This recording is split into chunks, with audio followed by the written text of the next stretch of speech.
এ আপু 500 টাকা দাও তো। প্রতিদিন এত কিসের টাকা লাগে তোমার? না মানে বন্ধুদের সাথে একটু আড্ডা দিতে যাবো তো, 500 টাকা দাও। তোমার এত কিসের বন্ধু? প্রতিদিন ঘোরাঘুরি আর টাকা, কোনো টাকা হবে না, তুমি যাও। আরে ফাজলামি করো না তো, দাও তো 500 টাকা। তোকে আমি 1 টাকাও দিতে পারবো না, তুই দোকানের মধ্যে বের হ। আরে 500 টাকাই তো, দিলে কি সমস্যা? তুই কি বুঝিস না? 100 আর মারবো, তুই দোকান থেকে বের হ। খালি টাকা খাবার টাকার দোকান। আমি তো 500 টাকাই চাইছিলাম, এর জন্য ধাক্কা মারার কি আছে? আচ্ছা বাদ দে বন্ধু, বাদ দে। সব সময় খালি টাকা টাকা টাকা। এত টাকা আমি কই পাবো? টাকা ছাড়া কিচ্ছু বোঝে না।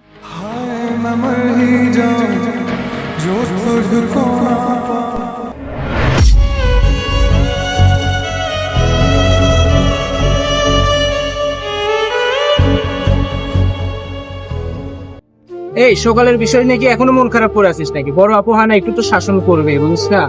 এগুলো নিয়ে টেনশন করার কি আছে? বাদ দে, এগুলো নিয়ে আর ভাবিস না বন্ধু।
এই শোন, কই যাস?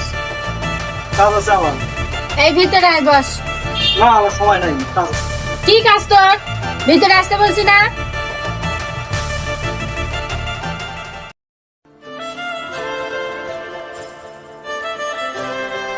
তুই জানিস না আমার উপর দিয়ে কত চাপ দেয়, কত পেরেশানির মধ্যে থাকতে হয়। তুই সেদিন আসার আগে জানিস কি ঘটনা ঘটছে? এ বাবা, আপনি কিস্তি দেন। আজকে হবি না ভাই, পরশু দিন দিবেন। হবে না মানে আজকে আপনি আমাকে 3 দিন ধরে ঘুরাচ্ছেন। প্রতি মাসেই তো সময় মতোই দিই, এইবার ব্যবসা খারাপ দিতে পেরেছি না, একটু দেরি হতে তো কি সমস্যা আছে ভাই? দিবনি পরশু দিন, যা। টাকা দেওয়ার হবে না, টাকা নিছেন কি জন্য? পরশু দিন যেন টাকা মিস না হয়। কি ওই লোক তোমাকে এত বড় কথা বলছে? তুমি আমাদের জন্য এত কিছু করো, মানুষের এত অপমান সহ্য করো। না আপু, আসলে সেদিন আমি তোমার সাথে অনেক খারাপ ব্যবহার করছি, তুমি আমাকে ক্ষমা করে দিও। দূর পাগলা, তুই আমার ছোট ভাই না, তুই তো বুঝে আর বলিস না, কোনো সমস্যা নেই।